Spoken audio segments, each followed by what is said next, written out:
Hello everyone and welcome to today's Changemaker Summit.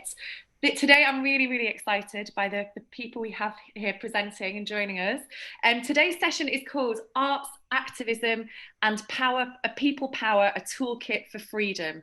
And we're joined by arts-based activists from kind of all over the planet, which is amazing. So I'm going to ask each one of them to introduce themselves, and then everybody's going to do a short presentation and we're going to join together at the end for some questions. So first of all, I'm going to go over to Huda, just a brief introduction. Hi, I'm Huda Amori. I'm a British Palestinian and Iraqi and an activist and one of the founding members of Palestine Action. Thank you, Huda. Pedro? Yes, hi, my name is Pedro Noe. I'm based in São Paulo, Brazil, and I'm the creative director of Adbusters magazine. Amazing. Robert? Hi guys, my name is Robert Monoku. I'm a filmmaker, visual artist and writer. I'm based in Nairobi, Kenya. I'm also the founder of a collective called Mau Mau Arts that focuses on the same things and education things. Great, thank you, Robert. And last but not least, Dan? Hey, I'm Dan Glass. I'm a very proud activist with In Place of War and Palestine activist as well. But today I'm going to be talking about my activism with ACTUC, which stands for AIDS Coalition to Unleash Power. Thank you so much, Dan. So yeah, I've been really excited about this session because for me, you know, we're living in a time when we've got kind of a lot of chaos and change and challenges across the world. And I think, you know, for a lot of young people, understanding how they can find their agency and they can be activists is something that people are getting more and more interested in. So I'm really excited to hear from all these different parts of the world, different strategies around creative activism. So I'm going to pass over now to Huda, who's going to do a short presentation about her work. Thanks, Huda.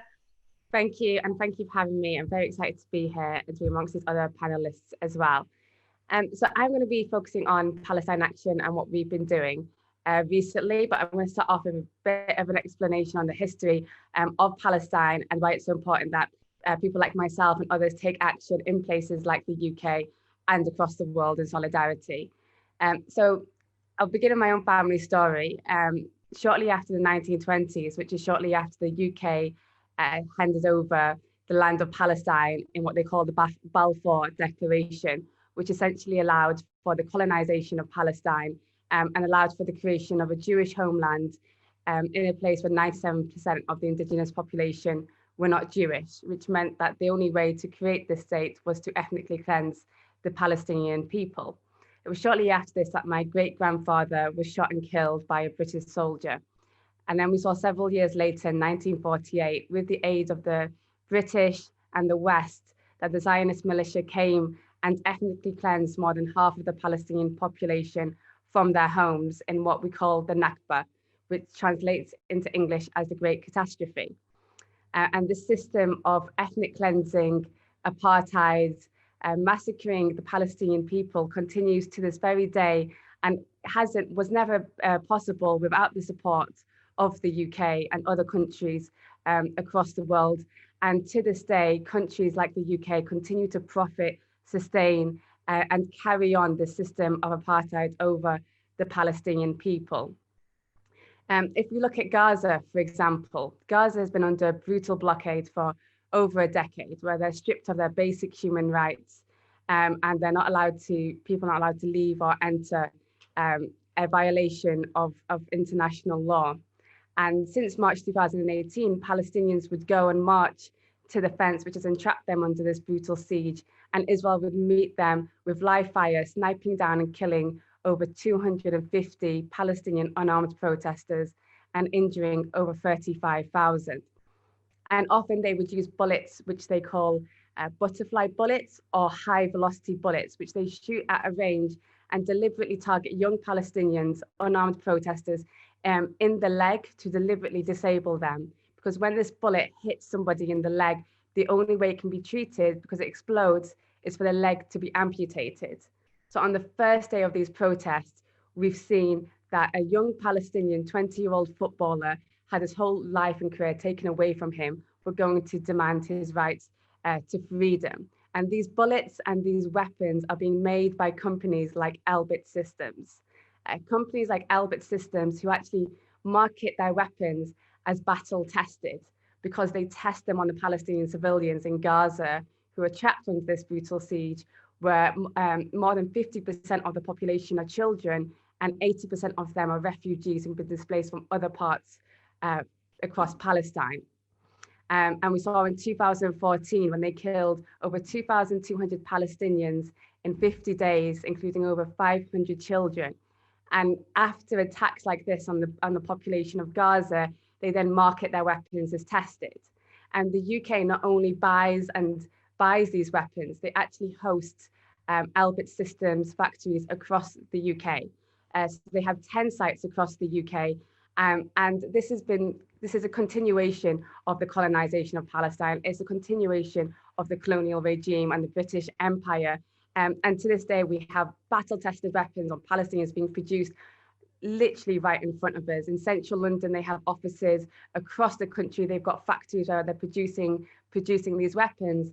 And as myself, as a Palestinian who has the privilege of growing up here, I see it as part of our responsibility to use our privilege to take a stand against racism and to stop these weapons where they're being made, because Palestinians don't have a choice. They're on the front line whether they like it or not. But as people internationally, we have an ability to stand in solidarity and to stop these weapons. And we have that privilege and ability to do so without facing bullets or being deliberately disabled for doing so. So just over 3 months ago, myself and others launched a new direct action network called Palestine Action, where we focus on sustained, effective action and targeted at Elbit Systems. And basically our aim is to shut them down, get them forced out of the UK, and to move on to all companies complicit who are profiting off the oppression of the Palestinian people. We've taken action against Elbit over 40 times in the past 3-4 months.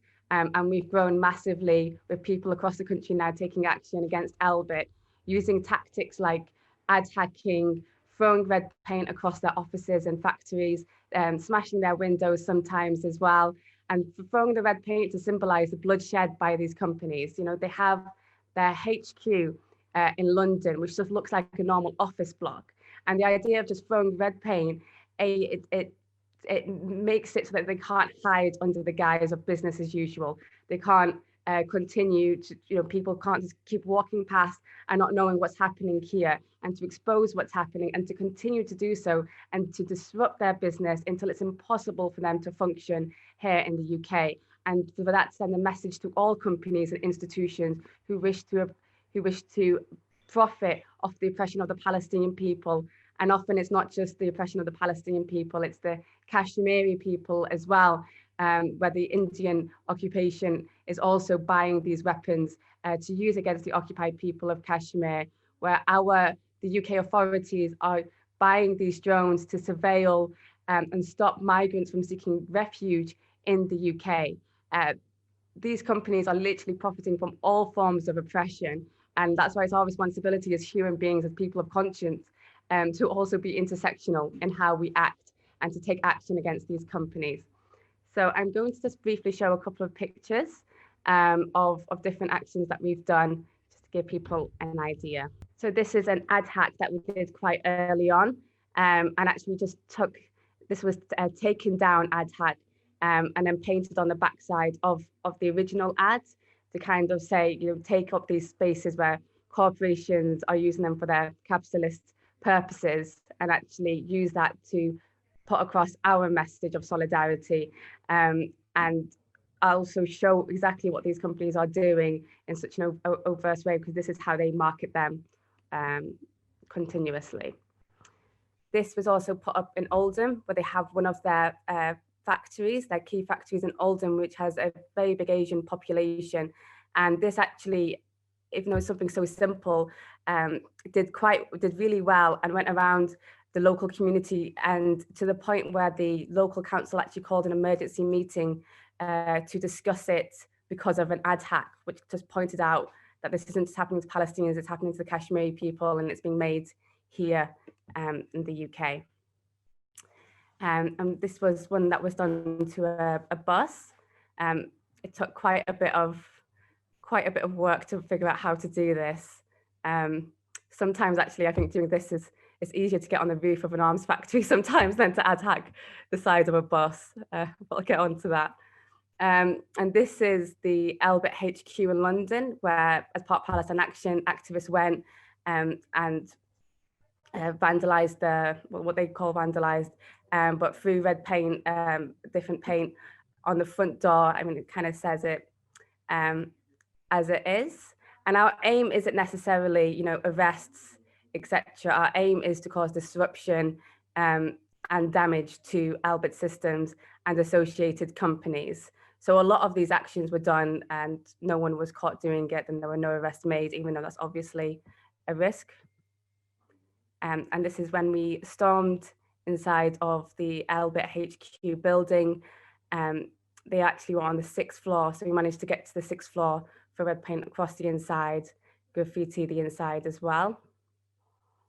And these were done actually with, the activists did them with fire extinguishers, where you could put paint and pressurize it and just release it. And this was done on Lascelles, who are the landlords of Elbit's HQ in London, and also Discovery Park, which is again, the landlord is the industrial park where one of their factories is. So trying to drive a wedge between landlords, associated companies, and Elbit systems with the message, if you aid war criminals, you are war criminals and will be targeted as such.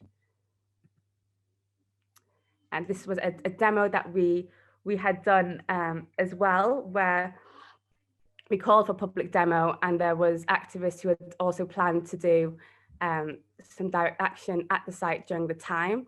Fortunately, myself and others got arrested before the demo actually began, but we still managed to get some red paint on the site. And this was done just a couple of months ago, where a few of us, myself included, went onto the roof of one of their factories in Shenstone, and we occupied the roof of it for about 3-4 days, pouring red paint down the front and smashing the windows all across the front of it as well, which led to the factory close for about 2 weeks, which obviously is a big disruption for a company like Elbit Systems. And we see it as sustained action, not just a one-off action, and where we wait another year before we do another action similarly, because they can account for these things. We want to continue to take sustained direct action until we shut them down, and then move on to ending all complicity with Israeli apartheid. These are details, and that's the end of my presentation. Thank you so much, Huda. That's some really, really inspiring stuff there, and thank you for sharing your strategies with us. I've got loads of questions, but I'll save them till the end. Thank you so much. I'm going to move now on to Pedro. Huda, thank you so much. That was so inspiring, and so we have a saying here in Brazil that we need more fearless activism, and it's like blood eyes. We call it blood eyes. It's like you have blood in your eyes and you have like so much like power. You were talking about theatrics. I think like what Ruth said, I have so many questions, and it'd be fantastic to talk more. So my presentation is a little bit about imagery. I'll try to kind of like keep it under 10 minutes, like as we say, but let me just share it here. So I quickly want to start with a meme that Adbusters did like a long time ago. I want you guys to name these brands just in your head, yeah? So I'll pass it quickly because this is something quick, that we look at brands and we know exactly what they mean and which corporations we're actually talking about. Now that you name these brands, I want you guys to name these plants, or maybe trees, or maybe insects, and the question is like, why do we recognize thousands and thousands of brand logos and not more than a few tree species? I mean, what kind of mental environment do we live?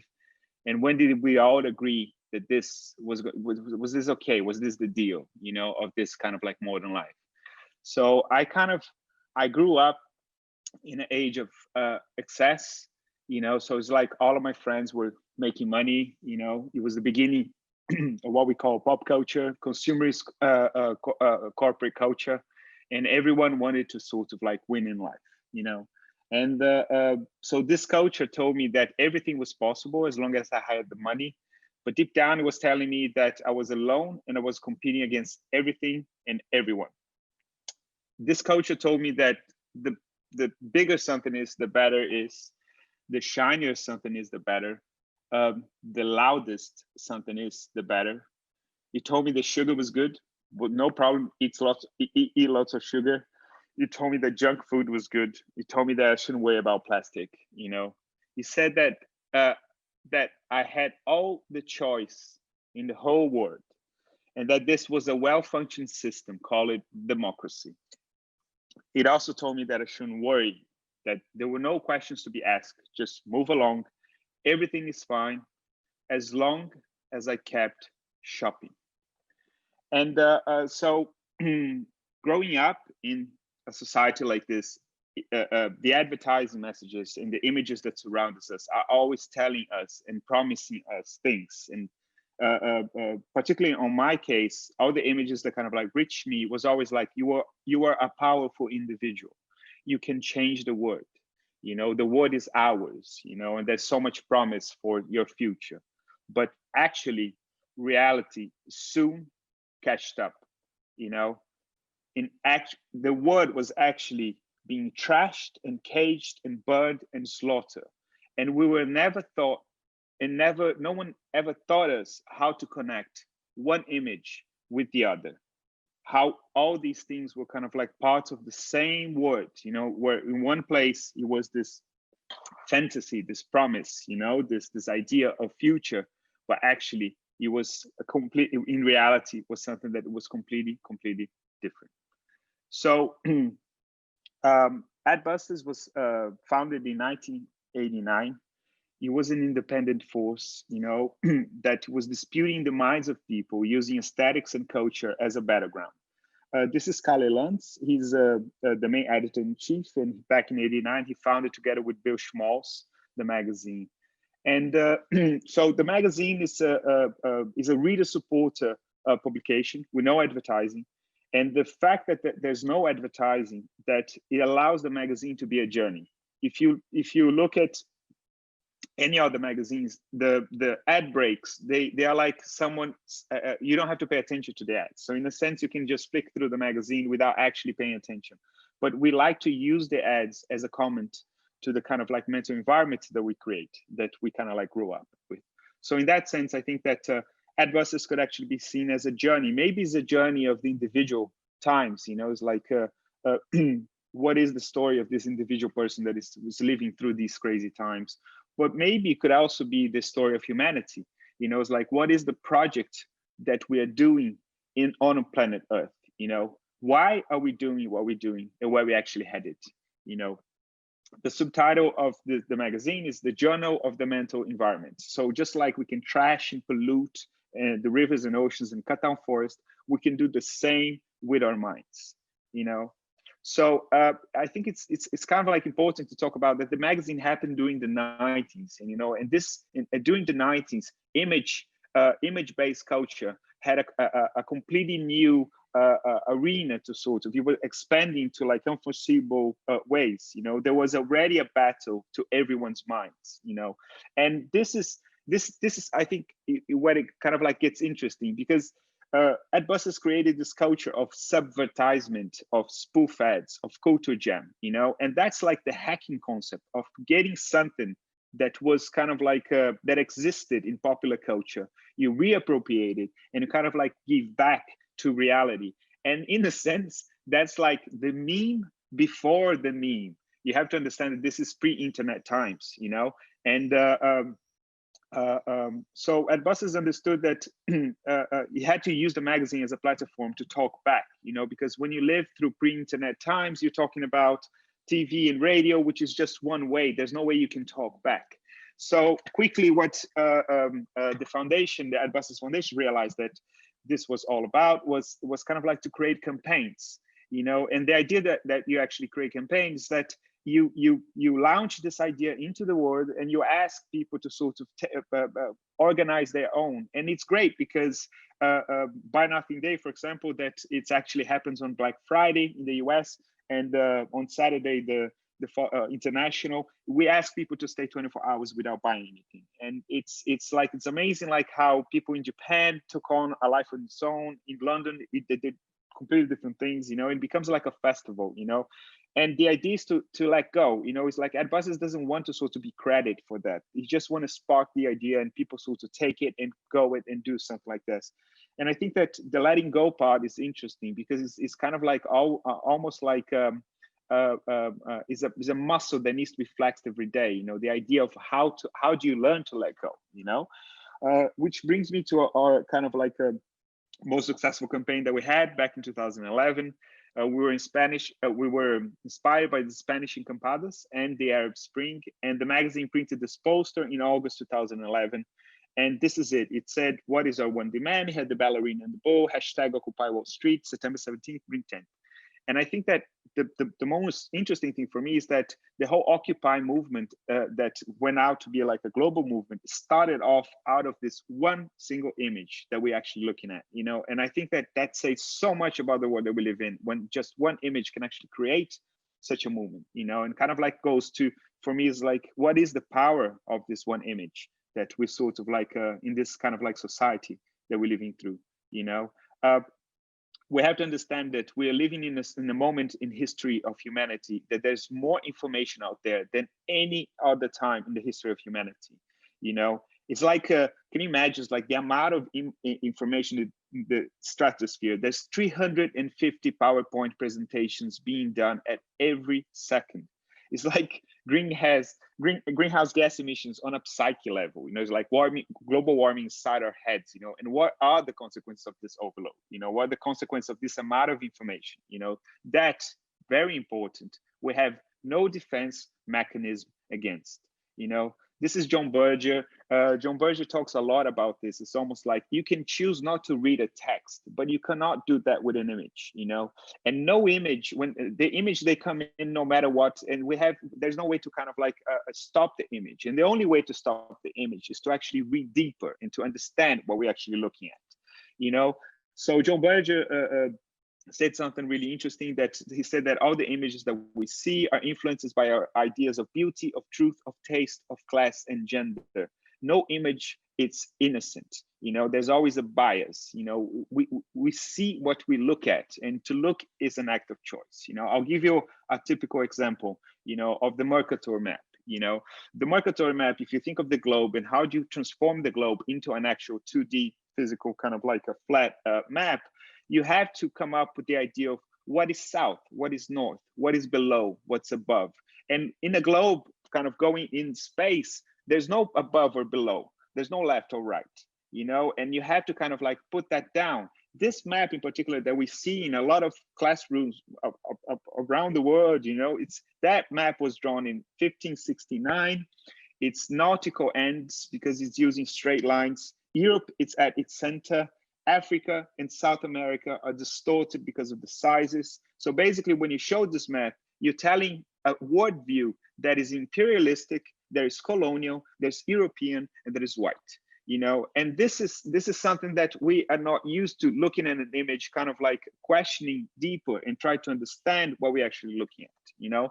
So, but maybe again, it's not the power of image we should actually be looking at. Maybe it's the power of the stories, that we sort of like live through. It's like we live among gazillions and gazillions of narratives, again, more than any other time they sort of lived, and I'm asking, like, all these ideas are told by journalists, economists, media, politicians, etc. And what underlines these stories? How can we sort of like read deeper and understand what are they sort of proposing? And we often forget that capitalism itself is a story. It's a myth. It's an idea. And our world is still shaped by stories. This is why creativity is as dangerous as never before, because it's the most uncontrollable of the human forces. Every leader is a symbol. Every government is a brand. And we are right now, we are at a time that we're living through meme wars, you know, and there's where the horizontality of the network, suddenly one idea and one person can have a seismic mind bomb at an international scale, and everything is connected, you know. Masanobu Fukuoka is a writer that he wrote this book called One Straw Revolution, and he said something that is really interesting. He said that you can't use pesticides because pesticides kill spiders. And without spiders, you don't have the webs in their plantations. Without their webs, you don't have the drops of dew in the early mornings. And without these drops of dew in the early mornings, you don't have the sunlight going through them and shining on your plantation. And without this light, you have no poetry.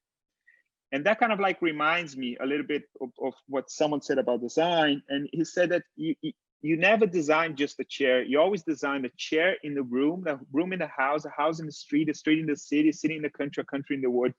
And it's about sort of trying to understand all these steps and reading deeper, you know. It's about the chair, it's about the words, about poetry, it's about the accents that we sort of live through, you know, that we're sort of like able to lose control, you know. And I just kind of just want to finish with this one thing that I've been kind of like working on it a lot, is that we just have to remember that Mothership Earth is on fucking fire. You know, there's nothing else to debate. You know, the future that we're giving to the kids, you know, it's like, so if they're angry, we have to give them space. So don't lose heart. Remember to dance. Not everything is lost. Thank you.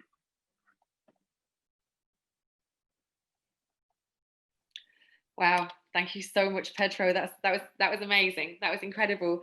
It's really interesting to me opening with the brands, because you're right, but we don't get to choose that, do we? We don't get to choose whether or not we know this, and yet we know I knew all of those brands. So that's quite frightening. So yeah, but thank you so much for that presentation. Again, loads of questions, but we'll come to them at the end. I'm going to pass now over to Kenya, Nairobi, and to Robert. Hi guys, thank you again. But I was really moved by what you said, Huda. It's really crazy because 3 years ago here in Nairobi, we actually stood in solidarity with Palestinians. Well, some of us did. So we were saying we are one with Palestinians. And at the time, we felt like the politics behind the West Bank and all that's happening is a bit skewed. So hearing stories of activism on the ground is really, I know that things can get that way. What you said about the weapons is really devastating to hear. So thank you for sharing. I'll also be sure to share that. And also, Pedro, thank you so much. You basically summarized the dark side of capitalism. And funny that because a day ago, I was telling a friend of mine that that's basically what capitalism is. It's just trying to make us like consume, like perpetual consumers. So today they'll create something, tomorrow they'll create something new what they created, and then they try to pursue to keep consuming. And usually it's at the detriment of the environment and those who are consuming it. So for me today, I think I would like to talk a bit about the situation here in Kenya, because I feel that's what I need. I have a responsibility to address. So many issues, but I'll just pick one. And this issue is actually the genesis of every issue, if it were properly analyzed, and this is corruption. And corruption didn't begin yesterday in this country. It began with the colonial government, with the British colonial government. It wasn't corruption then, more of brutality and more of conquest. But what happened is during the time when the freedom fighters, which our organization is named after Mau Mau, the Mau Mau were the freedom fighters, or a group of the freedom fighters in Kenya. Around that time, there was also a political class that kind of got away with, for lack of a better word, selling out. So when all was said and done, the Mau Mau, who are the real freedom fighters, who are the people who are actually outright doing what, like, who you're doing with your group, the people who are like in the bush fighting, the people who are actually trying to get the land back from the British, are the people who got the worst deal and who got the worst reputation. And the people who got the best reputation as now the freedom fighters in quotes are sadly the people whose families still today run this country, are the people who are lauded as heroes, the people who are seen as having driven off the British, the people who brought development to our country. But the truth is, these guys were sellouts, and they basically inherited the colonial government's techniques of divide and rule.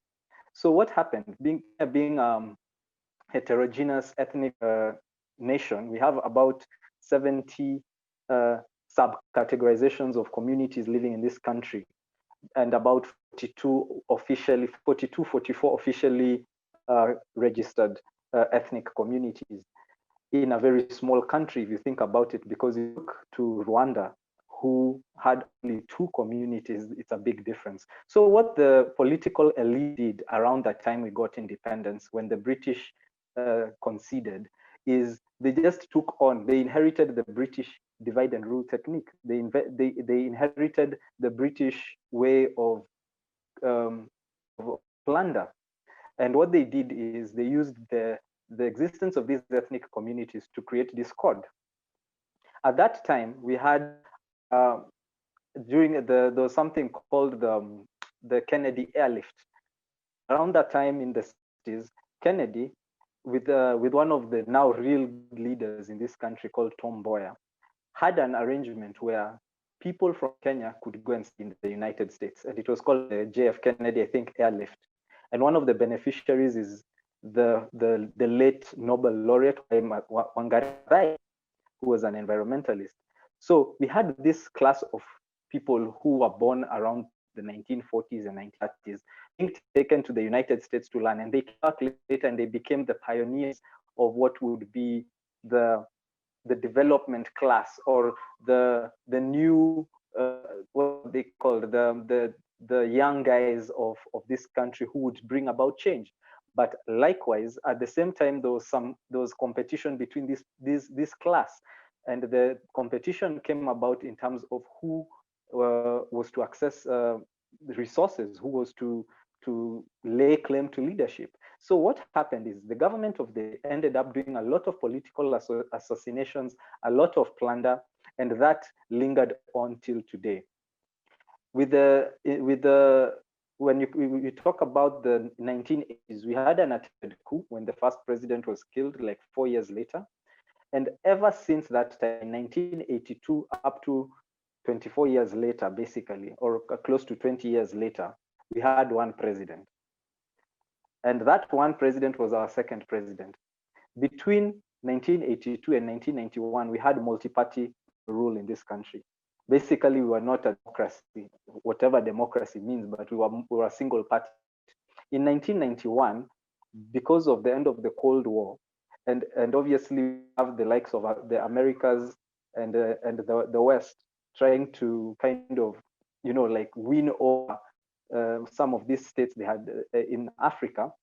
He had like the capitalism was booming at the time. So most African leaders were being wooed by the West, being wooed by America. Russia, the USSR collapsed to kind of get into agreements.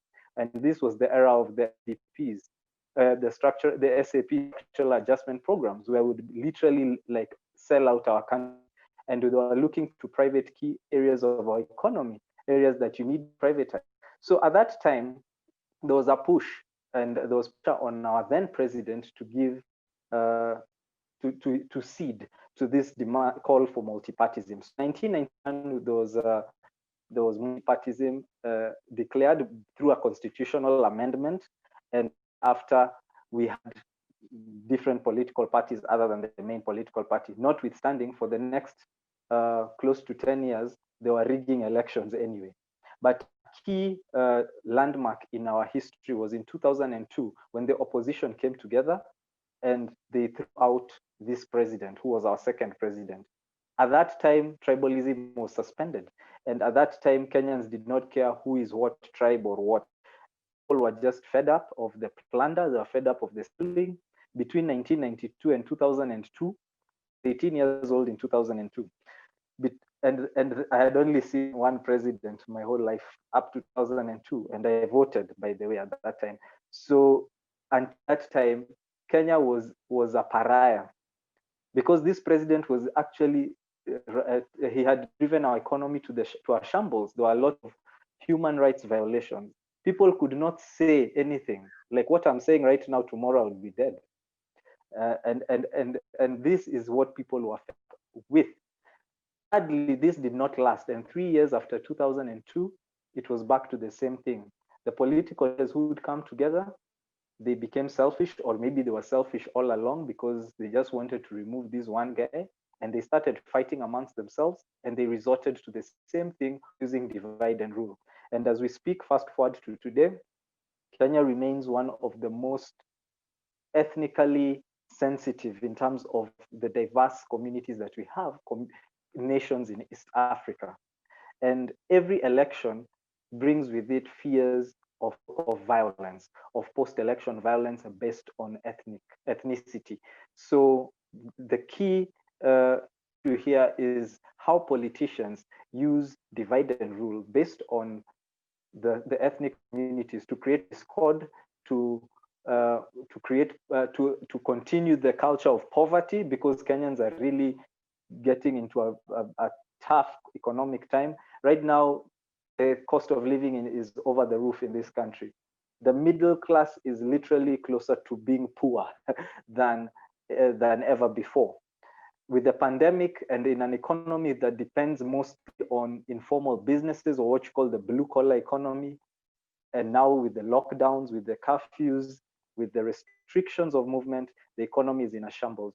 So that's, I think, what I wanted to bring on to talk about today. I think that's more or less putting it out there, and also saying that to end this, we need to interrogate the families that rule this country, because unless we change that, it will continue. And sadly, that's what it is. What it is right now. See families continue running this country. They'll keep us poor. They'll pretend that they care, but being kept poor so that they can keep dividing us, and so that they can keep run this country as families, as bias, and so on. And so I think that's all I wanted to share today. And our organization, in a parting shot, we basically use art to kind of highlight these issues. We use film, we use graffiti, and we use satire, and that's what we are good at, and that's what we hope to use to kind of change the narrative. Thank you. Thank you so much, Robert, for sharing that. I think we'll dig in a little deeper into the kind of strategies and kind of arts-based interventions that you guys do after we've heard from Dan. So Dan, over to you. Thanks. I don't know how I'm going to follow all of that.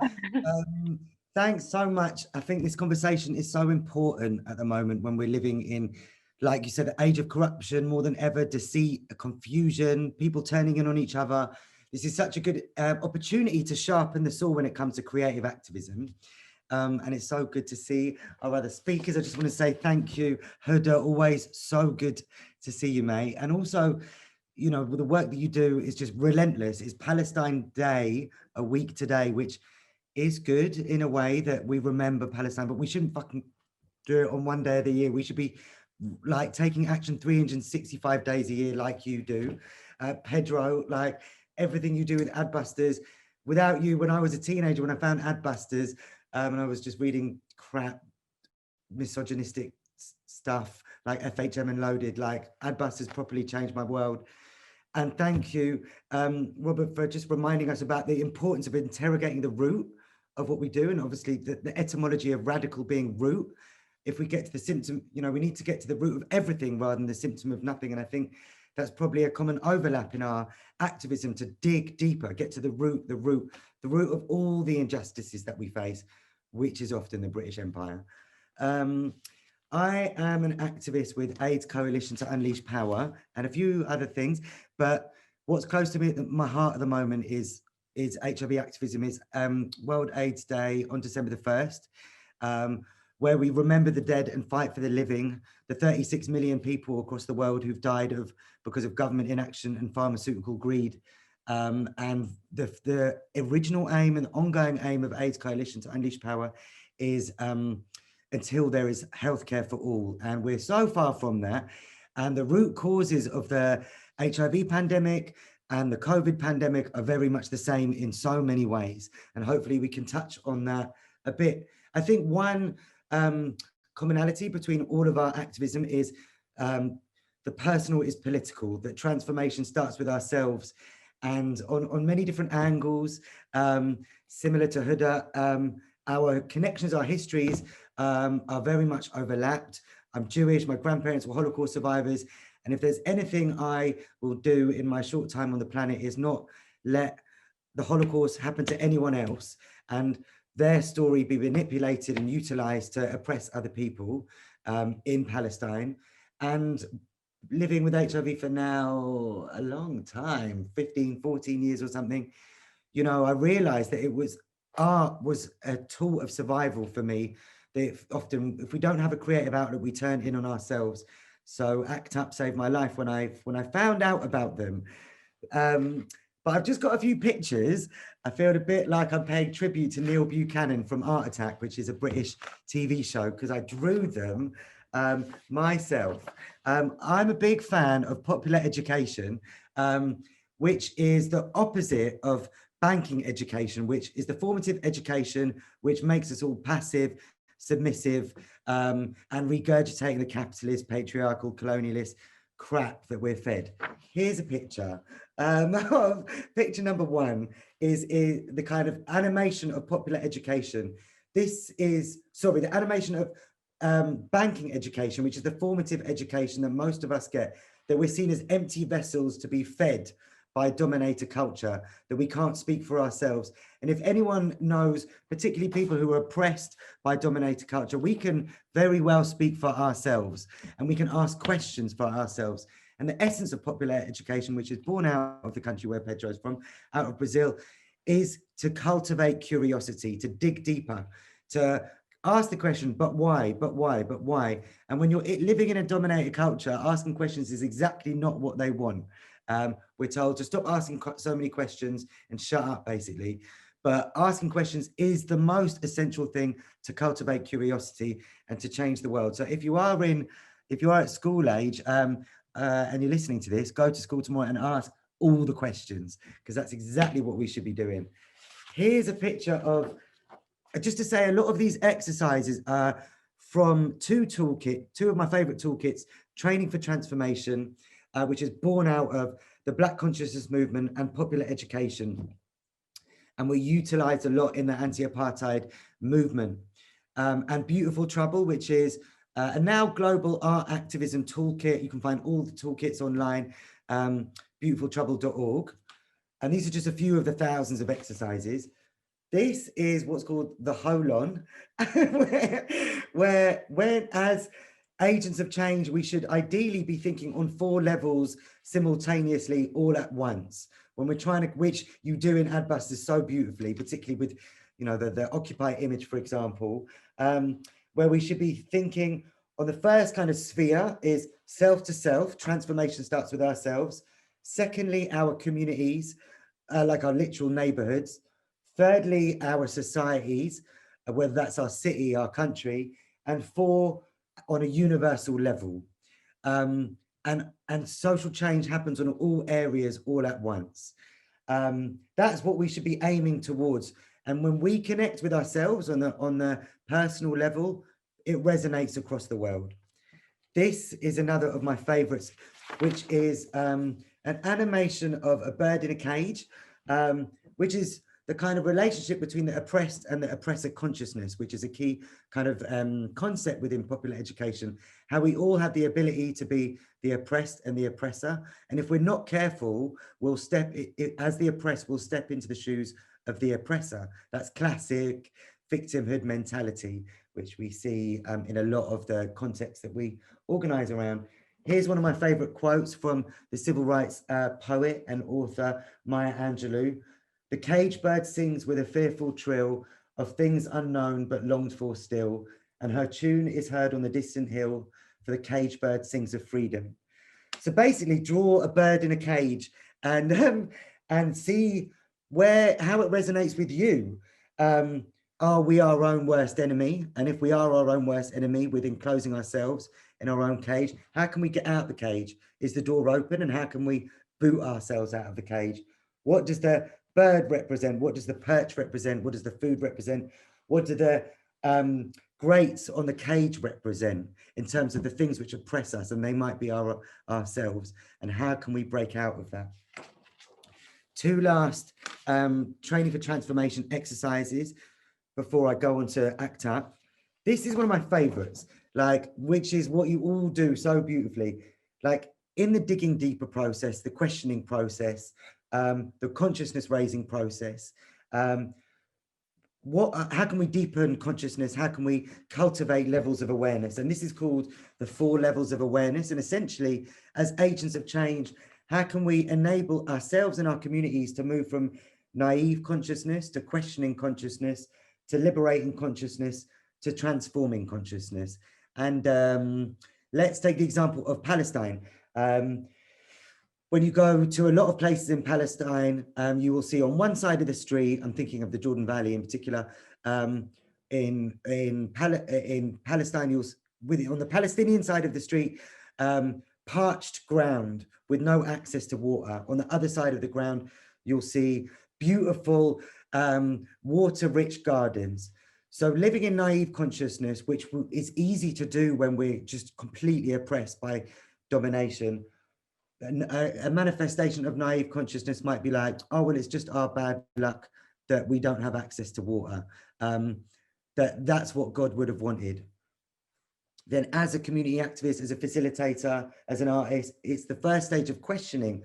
Yeah, but why do we not have access to water? And why do they have access to water on that side of the street? Then the next stage is liberating consciousness. Well, when did the hydrological systems get manipulated? When did it change? And who was behind that change? Which water companies and who owns those water companies? And then the final stage, and this is obviously a short summary, but the final stage is the transformative stage of development, which is, hang on, we're going to create our own hydrological water systems, because clearly the systems are set against us. They're not going to give us water because they want us to die out. So we're going to try and create our own water systems, or in many other cases, our own communication systems, like in ad buses, or food sovereignty, or education methods.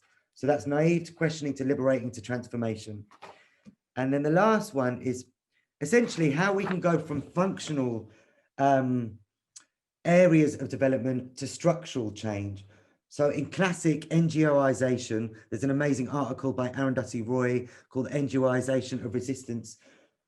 Where classic charity culture is often seen as like welfare approach, like the help the poor approach. And then we need to move to the development approach, which is the kind of classic mantra of helping people to help themselves. Then to liberation, which is denouncing evil. And then finally to transformation, which is like scrap chucking us the crumbs off the table. We're going to kick the whole table over and make it all anew. So they're just some of the key kind of transformative tools which really inspire me to do the organizing that I do. Then I just particularly wanted to talk about ACT UP, one of the most prolific, creative art activist movements in recent history, in my humble opinion, who started in 1983 in America and have chapters across the world, in not waiting for the government to make changes when people are dying left, right, and centre because of the HIV and AIDS epidemic. I've just drawn a few pictures of some of my favourite actions. First of all, starting off, when you'll have to remind me because I'll ramble on about ACT UP forever. One of my favorite actions, which was in 1992, which is called the Ashes Action. One of the key things when it comes to the power of actions, I find, is emotions. There's an amazing book called ACT UP Emotions by Deborah Gould. In activism, you have to have a balance between the head, the heart, and the hand. The intellectual understanding of the injustice, how it impacts us emotionally, and the hand, what we can do. The trick is having them all in balance. If you're too stuck in the head, you'll be an armchair activist. If you're too stuck in the heart, you won't get out of bed in the morning because it's too depressing. If you're too stuck in the hand, you'll just be knee-jerk and reactionary. We all have a natural tendency to inhabit one, once you recognize one, I know that I'm a heart orientated person, you'll have that balance. Okay, 1 minute. So that's, so one of the essence of the ashes action was when people threw the ashes of their loved ones over the White House gates, utilizing the emotion of grief in a powerful act of alchemy in transformation, to take the war home to the White House gates, where they threw the ashes of their loved ones over it and said, we will not stand for your inaction anymore. That's the ashes action. Here's a picture of a giant pile of horse shit with a World AIDS Day ribbon over it, which is what I took along with my boyfriend, another activist to Nigel Farage, who's was at the time the head of UKIP, the United Kingdom Independence Party, who are a far-right fascist party in Britain. At the time, they were saying, frankly, migrants living with HIV are the last kind of migrants we should allow into the UK. So we took half a ton of shit to their offices in South London and dumped it at 5 o'clock in the morning on World AIDS Day with a banner over it, which said, with a World AIDS Day ribbon over it and a banner attached to their garage, which said, what goes around comes around, stop spreading filth, solidarity on World AIDS Day. And they got kicked out of their offices, which was more than we could have ever asked for. And last one is one of my favorite ACT UP actions, which was from New York in the 90s, I believe. Here it says, money for AIDS, not war. And it's a banner with helium balloons attached to it, which they let go in Grand Central Station in New York. And nothing beats the power of helium balloons attached to banners taken into places that you want to disrupt business as usual. And the power of that is that they connected the machinery of oppression, said, why are you funding the defense and war budget when we need healthcare? And I think the final note is all injustices are connected. And that's particularly in this day and age what we have to dig at. Wow. Wow. Thank you all so much. It's just so inspiring to hear all of you speak and all of your amazing actions. And, you know, without people like you, change doesn't happen. I'm going to begin by, I guess, just putting a question to all of you. Dan, you mentioned that the personal is political. And what I'd like to know is really about how we decide the activism that we are involved in. So how do we decide on what our activism looks like? How do we decide what is the change we all want to see in the world? Or is this something that we do we do this on our own, or do we do this with others? And I guess, so how do we build that story either individually or together? Is it about attaching yourself to an existing movement, or is it about starting your own movement? And then how do you galvanize people around, if you're starting something from scratch, you know, something new, how do you start to even, you know, begin to galvanize people around your idea? So that's really a question about where does it begin, I guess, on the activist journey. So that's open for all of you guys. Yeah, I think for me it was quite, I was born into like a family with a Palestinian father, an Iraqi mother, all my family living in the Middle East, and growing up always knowing about the privilege that I had growing up in the UK, and also knowing, you know, the oppression that they were under constantly, not being able to go see them, and hearing the different things that was happening, and just growing up with a big sense of frustration, especially when I started going to university, seeing that the university I was going to was investing in companies which were complicit in the oppression of the Palestinian people, making partnerships with Israeli institutions who were the research hub essentially for companies like Albert Systems. Just became so extremely frustrated with doing different forms of activism, whether that was divestment, starting off with, you know, petitions, banner drops, things like that, focusing on whatever I could because I was just so frustrated.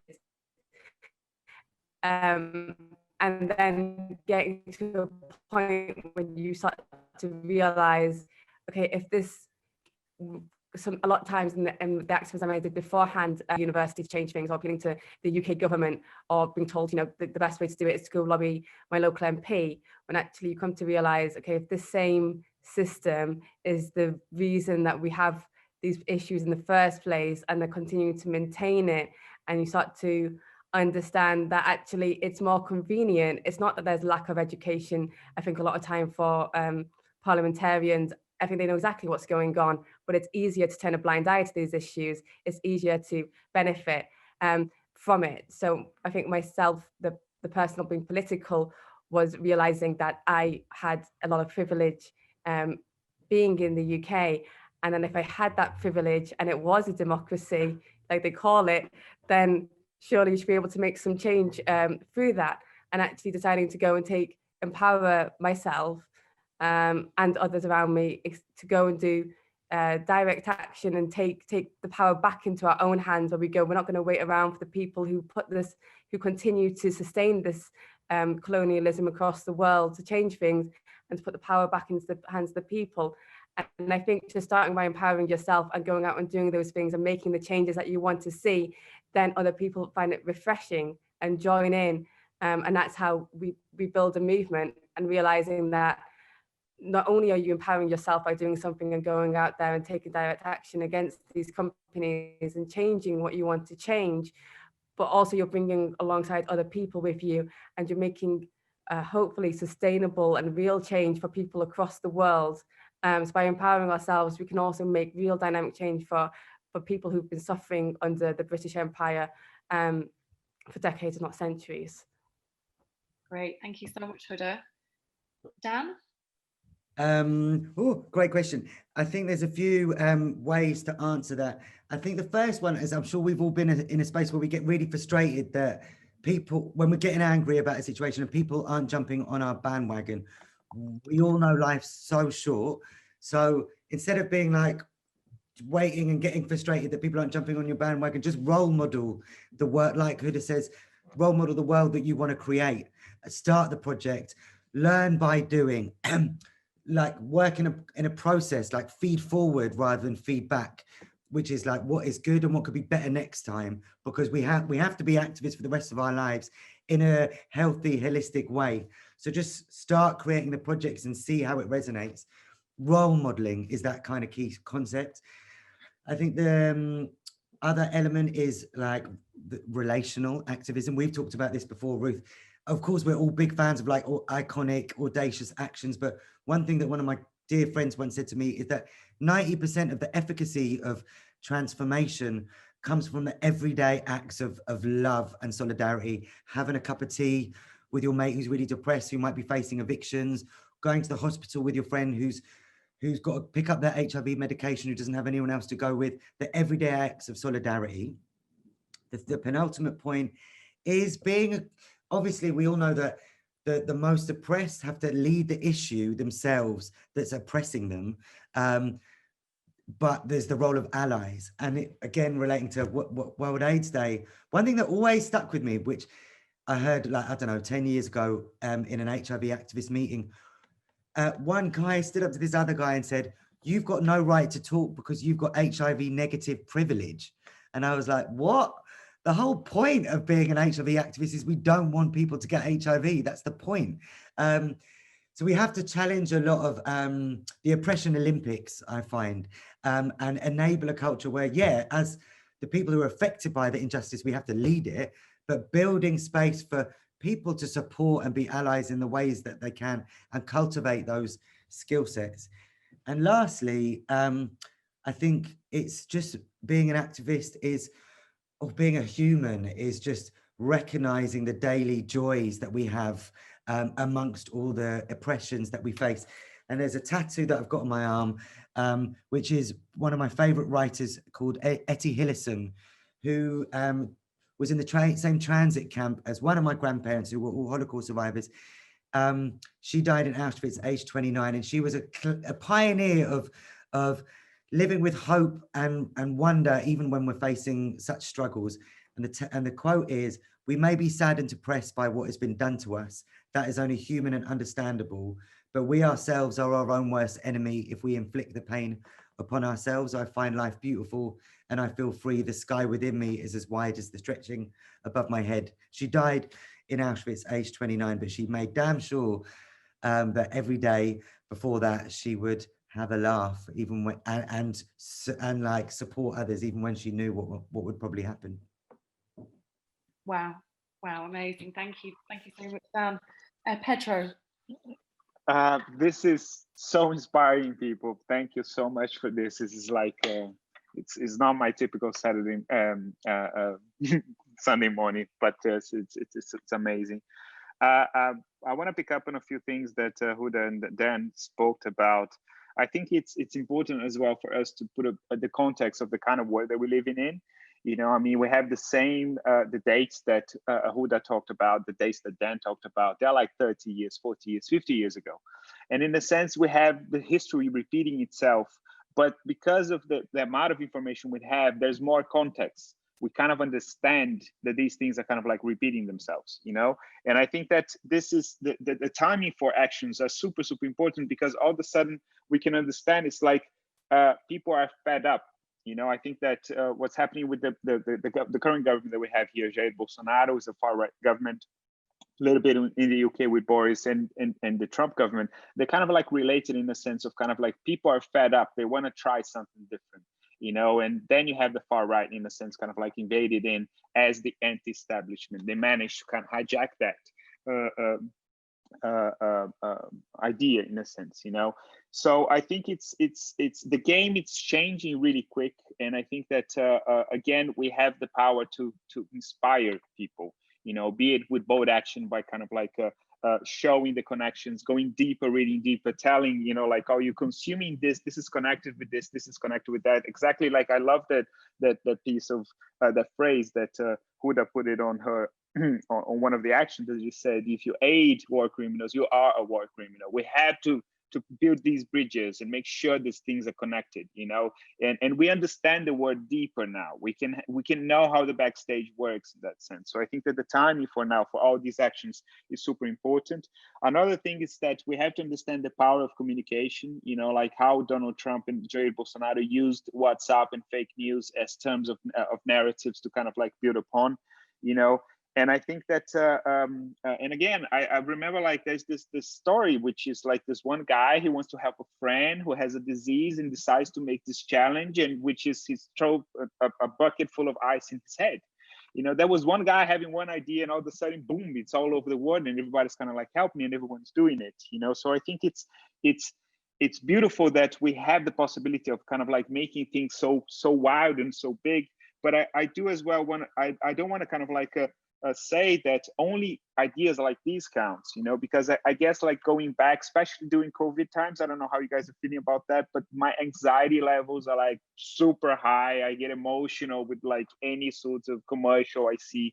And I think that it goes back to individual, which it kind of like goes back what Dan was saying, which is kind of like it really it's about the daily lives that we live in and how we look people in the eye and how we stop and do things, you know, with truly what's in our hearts in that sense, you know. So I think it's a daily battle, you know. Again, it's not the objective. There's no objective. We're going to be activists for the rest of our lives, you know. I'm looking forward for a panel in 20 years time so we can all see like what we're doing, how we're doing, you know, where we're heading. But I do think that there's like that's what the people on our sides, our friends, and how we sort of help our sense of hope and self-care, I think is super important to kind of like put it out there. Thank you so much, Pedro. And I think, you know, just to echo that again, Dan and I talked about this a while ago. And I think for me, without dialogue, you can't really make change. And I think that dialogue can start with conversations with people on your street. And I've seen that during COVID, people coming together who would never normally speak to each other, who'd never normally connect with each other. So actually the pandemic has kind of maybe forced us to connect in ways we haven't done in the past. And I think that can really begin to bring around change. Robert, I don't know if you want to come in on that question. Yeah, well, I just want to mention that especially here in Kenya, we have seen works, and what has worked with what we do is grassroots organizing. Basically, that's what Dan showed. I liked the way you put it in the staircase, because basically that's more or less what we try to do. I think the biggest gap we have here is how information flows, and the government takes advantage of that flow or lack thereof to kind of steer the conversation in a certain way. And just to give an example, when we did the COVID-19 awareness project on mental health within place of war, we had a number of people writing in to us, even till today, saying, asking who we are, the people who even did not know Mau Arts, and asking, who are you guys? Are you guys a mental health awareness organization? Because severally we faced this stigma. We have social workers from the government in our community, but they did not really get to us. Those are some of the words we hear. They did not get to us the way you did. So this is very telling about some of the techniques we use in kind of reaching the grassroots, because I believe in any society, let alone Kenya, the grassroots is where organizing has the most effect, especially if you're looking to touch on to policy. So I feel if anything is to give, we need to kind of rethink how we organize around some of these issues in the community. Thank you so much, Robert. I want to move on. I'm conscious of time. I wanted to talk about kind of, I guess, response and impact of the work that you guys do. What does a successful campaign result in? What does, do you ever have negative responses, for example, from brands, Pedro? Do you ever have negative responses from the state, Robert? So really the question is about what is the impact of a campaign, of a something that you guys put together? And is there any negative consequences, I guess, or challenges that you faced? Maybe starting with Huda. Yeah, no, it's a good question. And I feel like with what, especially recently with Palestine Action, we faced a lot of groups trying to stop what we're doing. I think three weeks in, we had the Israeli Minister of Strategic Affairs meet Dominic Raab in Israel, where they mentioned our group and asked for them to shut us down, and said that they wanted to be able to continue doing business in London.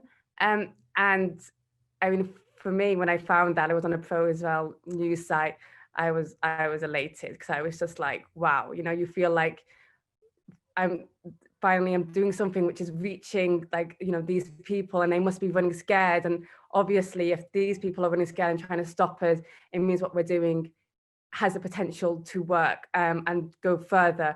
So we're obviously on the right path. But that obviously has other implications where we have extreme police violence against us. I mean, compared to other countries, and especially the countries that we're in solidarity with, it seems like nothing. But then compared to environmental direct action protests that happen in the UK, you can see the stark contrast where, you go for a bucket of red paint and you get thrown onto the ground straight away and cut behind your back, whereas you see the other protesters get cuffs in front of them, etc. And it's a completely different experience, not even just for brown and black people who take part in our actions, but also for the English people, because they're the white people, because they're taking action under a banner of Palestine Action, which was shocking for me to see as well. But obviously they are completely racist.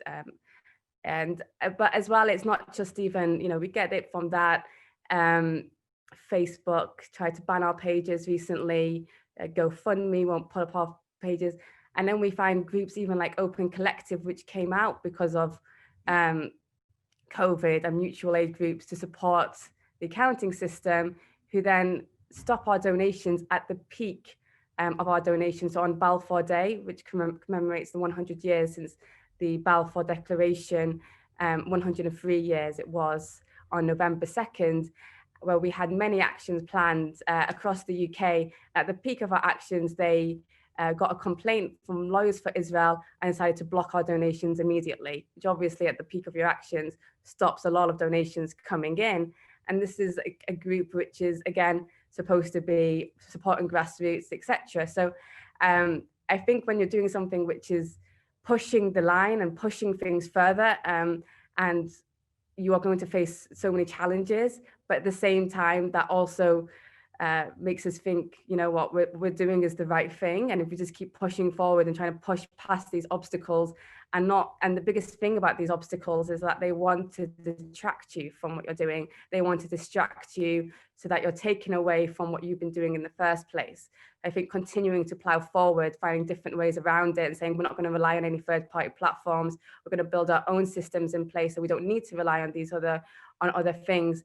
And our supporters we are growing constantly. People are joining us all the time, growing in popularity, and the support is growing from the people, from grassroots people, maybe not by, you know, mainstream capitalist organizations like Facebook or bank accounts or all of those kind of things, but in terms of the actual grassroots. And that's what we want, and that's our whole thing, is to empower people to take the power back into their own hands. So I think in that way, you know, we can say, you bring it on, we're not going to stop, we're going to continue to go forward, and we're not going to stop until we shut these war criminals down, force them out, and move on to every single company who is profiting from this, because it's just got to end. And the contrast between the fact that Facebook say, you know, we're promoting harm, that's what they say, promoting harm, promoting crime, or throwing red paint over a factory who tests their weapons on children. And Elbit Systems have got Facebook marketing their weapons all the time, etc. They have no issues. I've reported them for promoting violence, and nothing happens, you know, because this is the difference. But I think when we realize how crazy it is, you have no choice but to act and keep going forward. Absolutely. It's madness, isn't it? When you put it like that, it just is madness completely. And I think you're right. I think, you know, a lot of the time to stop activism is to make your life as hard as possible, to distract you and make you caught up in either legal cases or other struggles that distract you from what you're actually, you know, what they're scared of, I guess. Pedro, obviously taking on multinational corporations is probably quite a frightening thing to do, given the power that they hold. Have you ever faced any response from any of those brands, corporations? In the beginning, at Busters there was a couple of corporations from the spoof ads that he kind of created that he came afterwards. They came back at Busters.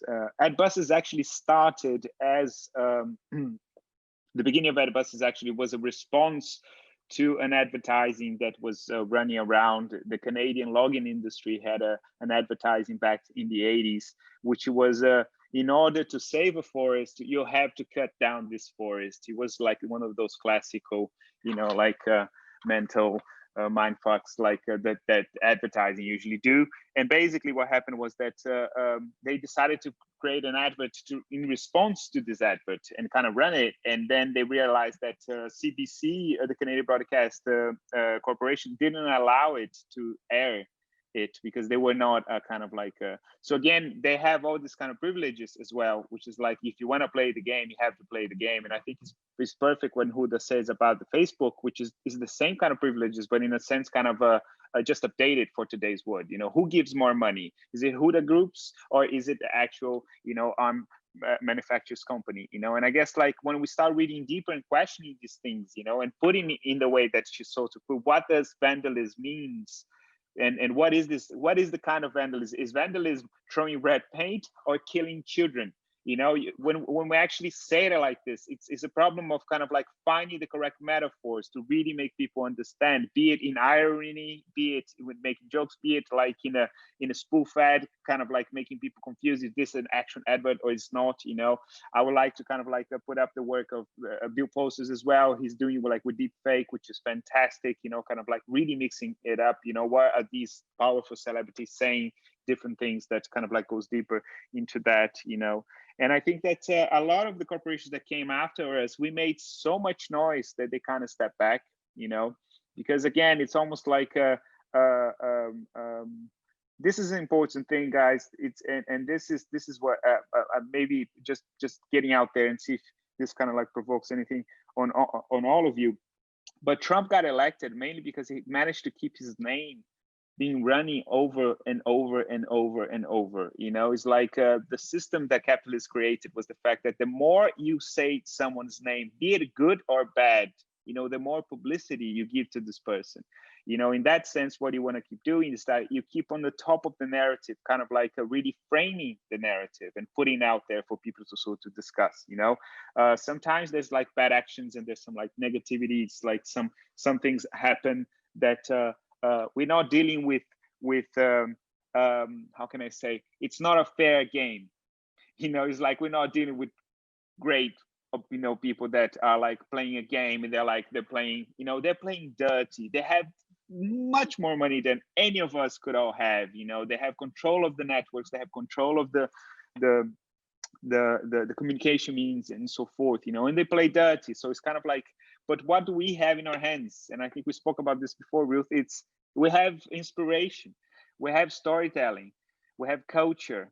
And that's, I mean, you don't see films about the government in Kenya, the corrupt government in Kenya winning. Hey, you know, we don't see films about kind of like, or stories or poetry about this, you know. So I think there's so much more in terms of the storytelling that we sort of should use and should hack into in that sense. You know, this is so inspiring to hear the story and to kind of get to understand it. You understand about injustice and you kind of go, no, this is wrong, you know. And people, I feel they are much more open for that. The next generation of activists, you know, it's like, it's amazing to see the energy they're sort of bringing in, be it from climate, from human rights, from the indigenous POC sorts of like, it's amazing to see like the anger and at the same time, the kind of fierceness that they want to sort of bring in, you know. So I don't know if I answered, but I kind of ran well about, sorry. That was amazing. I want to go to Robert, as you mentioned Kenya there, and just ask Robert about, I guess a lot of your work is about fixing the divisions imposed by the state. And have you ever had a response? And I guess the response from the state, either negative or positive, I guess it would be negative in the work.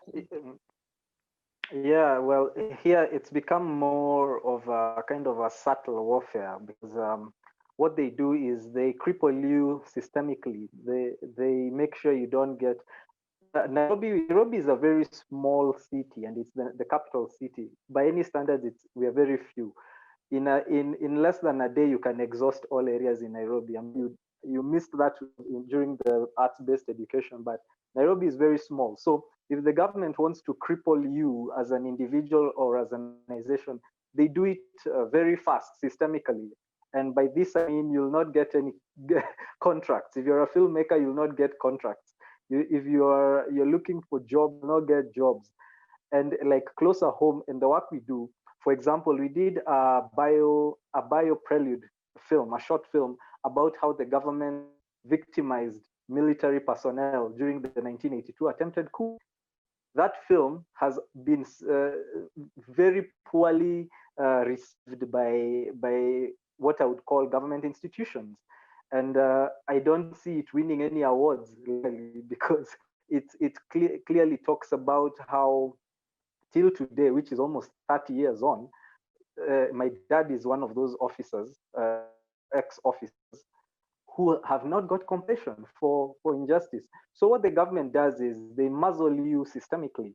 So if we submit this to an award ceremony, for example, hosted by the government, we'll be nabbed like we have. So we don't, the government uses such sly techniques, and then you go a notch higher. They also go a notch higher in their slyness or in their unhanded techniques, and that's what we see here. And they tarnish activists' names. Like activists here have a bad rep right now. An activist, sadly, is by the public as somebody who gets money from white people. And there's a phrase that goes around, pesa za mzungu. It's white person's Swahili, pesa za mzungu.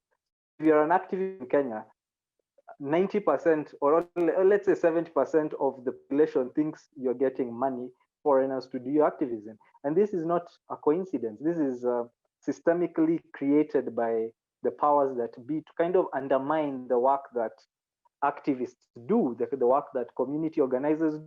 So even the people at the grassroots who actually depend on these services, the people who depend on such organizing are actually resisting it, yet they're the ones who do it.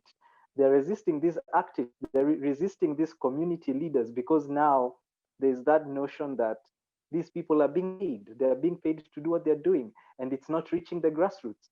So it's more complicated than it seems at face value.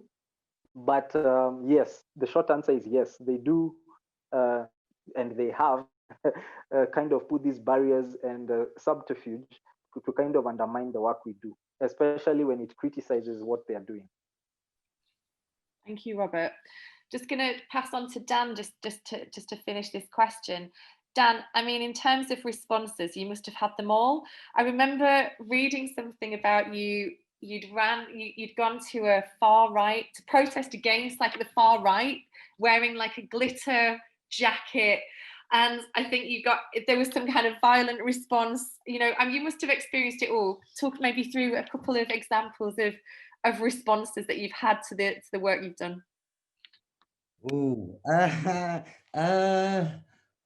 I guess some of the responses might be, when one which is coming out very soon, we finally got the video back from the police.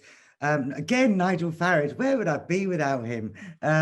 We invaded his pub 5 years ago now.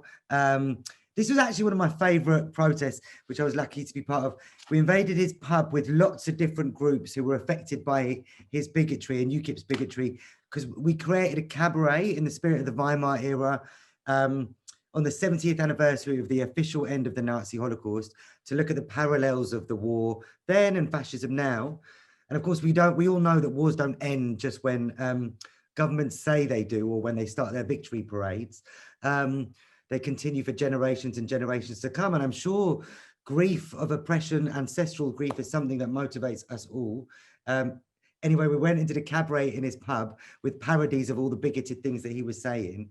You know, like, for example, he said breastfeeding mothers should face the wall. So we had breastfeeding mums with their boobs out at the bar.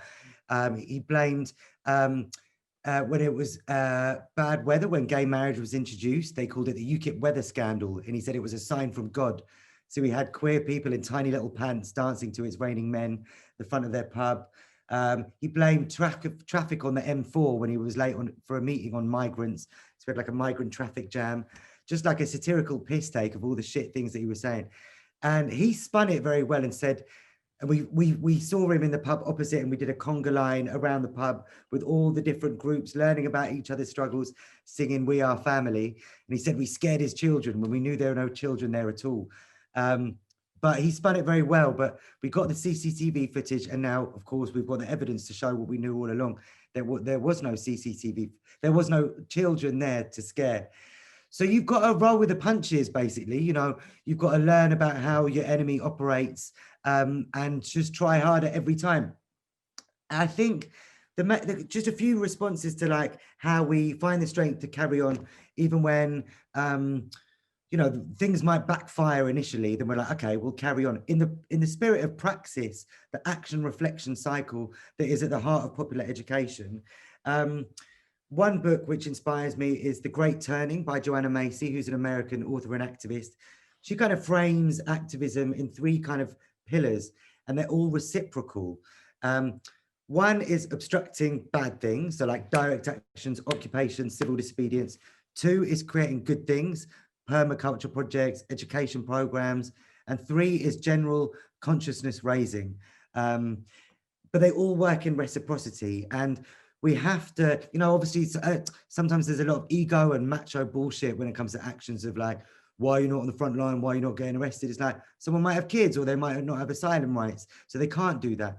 It's respecting and understanding the ways which people can act and seeing it as all as a reciprocal nature, focusing on that same end game. Often I think in terms of actions, it's like stopping business as usual and publicity stunts, and sometimes one will work for one strategy and sometimes one will work for another strategy, and it's seeing how they work together. Two last points is, again, at the heart of popular education, which is the process of what we're trying to aim for when we get to conscientization, like ultimate consciousness raising, is what's called the aha moments. And Huda, what you said reminded me of that. When we really deepen our understanding and see the machinery of war, the machinery of injustice, and see how power operates, is that aha. And that's what we want to get to in ourselves and in our communities, so that we really understand and see the machinery of warfare laid naked on the table and see how we can pincer it apart. The last kind of response to how we can kind of continue to all manner of responses is not take ourselves too seriously, be able to laugh at ourselves. One meeting that I'll never forget, one activist meeting that I went to, I can't remember, a while back, and everyone didn't know, a lot of people didn't know each other, and someone said, does anyone have an icebreaker conversation, icebreaker? And I said, well, what is our biggest action fuck up? Because we all know for every good action, there's tons of them behind the scenes, which never made the papers because they were fuck ups. And someone said, oh no, I can't talk about that. I can't talk about, like, we're not going to share our screw ups. Why not? Like, that's how we learn. Like, yeah, that's how we learn. So I think it's really important to learn by doing, as we said before. And just to give an example, the horse shit action, the 1/2 ton of manure, and UKIP's action, which was a success. What happened behind the scenes, which I still giggle about, is when we were doing the recce of UKIP South London office, I got overexcited and didn't quite realise I brought the 1/2 ton of shit to the recce. And the other crew, they were like, we don't need the 1/2 ton of shit now, because we're not doing the action now.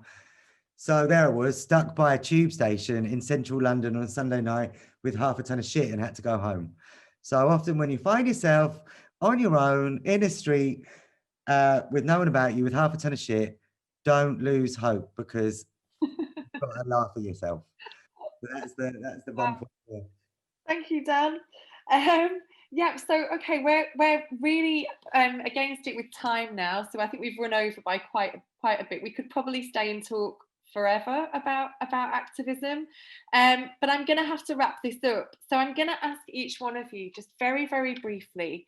The idea of this session was really to kind of give people the tools and inspiration to become active and to become engaged and kind of challenge the status quo. So I'm going to ask each of you just to respond to this question. If you were to meet someone anywhere in the world who said, we can't make any change, it's impossible to make change, what would you say to them? And I'm going to start with, and again, just very briefly, we've got about 2 minutes in total. So I'm going to start with Robert. Well, I would just tell them that you can either decide to live your life in regret or do something about it. Because my parting shot will actually be something I was once told by one of my mentors. And it's about a flat. He gave an analogy of a flat, and a flat that shares one water source at the rooftop. And he said that in that flat, one of the apartments had a leak, and the neighbor went to his fellow neighbors and asked for help, and they were aloof because they didn't have a leak in the apartment. But what they didn't know is that, or what they knew but they didn't think of, is that they share a water source. So eventually the leak caught up with them. And I feel change is so much the same. Most of the middle class in this country, most of even the rich, feel the same way these neighbors felt, that this leak does not have them, yet they share this apartment. And this apartment is Kenya, it's our country. So the person who says that needs to understand that sooner or later, they'll either live in regret or the leak will catch up with them. Thank you, Robert. Huda. So many ways to answer this question. I'd probably start off by saying, not of an attitude like that, you won't make any change.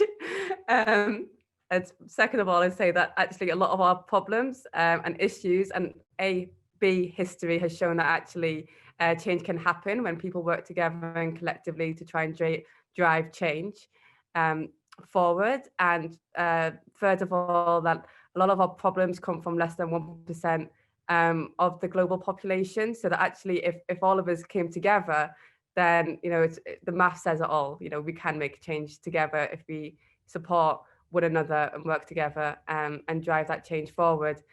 And fourth of all, I would say that, or D even, that I don't think we have a choice in a lot of ways. We have to keep going forward.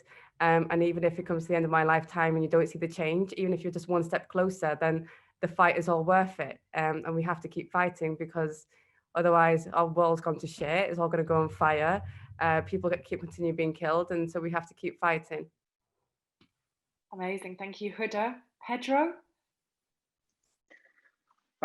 Yeah, I agree with a lot of things that Huda and Robert said, but what I would say is that I don't think that if we look around the state of the planet that we live in, we don't really have a choice.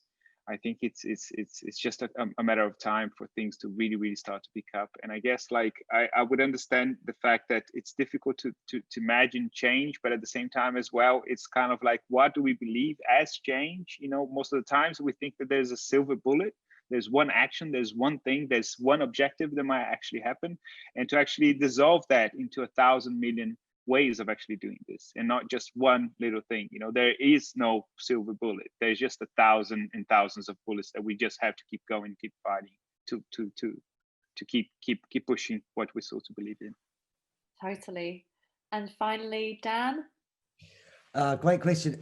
First of all, I'd say get involved in Place of War, because then you'll get so much inspiration from like artists who use so many different methods, like very like everyday methods, like writing, which can really inspire you to like really open the floodgates for what can happen. And in that, I'd first of all say watch Still I Rise by Maya Angelou. It's like a 2-minute video on the internet, and then see if you still can't do anything. Then get a pen and paper and just one A4, write what's called freefall writing first thing in the morning. And you start every sentence with Still I Rise and finish it any way that you want. And like pay tribute to the people who have made your existence possible. Just that, you know, there'll be countless of people, numbers of people who fought tooth and nail for you to be alive today, and just write and pay tribute to 3 of them. And then that'll encourage you to see the gravity of social change on an everyday level. There's nothing more powerful than just releasing your own trauma first thing in the morning, so that you can be like, okay, I actually can do something. Amazing. Well, I just want to say a huge thank you to Huda, Pedro, Robert, and Dan. You guys are so inspiring. And I think the thing that I've taken away from this is the world is on fire and we haven't got a choice. So it's really important for all of us, regardless of our age, regardless of where we are based in the world, regardless of our gender, etc., we all need to be engaged in helping to make positive change in the world. And I really hope that this session has given the people watching some ideas and some inspiration about ways in which they can be involved. And as Dan referenced at the beginning, a really good reference point, a really good beginning point is Beautiful Trouble, a book that's and it's available online to download, just in terms of some good strategies that you might want to kind of explore. But I just want to say a huge thank you to everyone here. It's been such an inspiration and a pleasure to have you together. And as Pedro said, let's do this again in 20 years and see what we've been doing. So thank you so much, and thank you for everybody watching. Thank you. Thanks, Ruth. Thanks, guys. Big love all. Cool.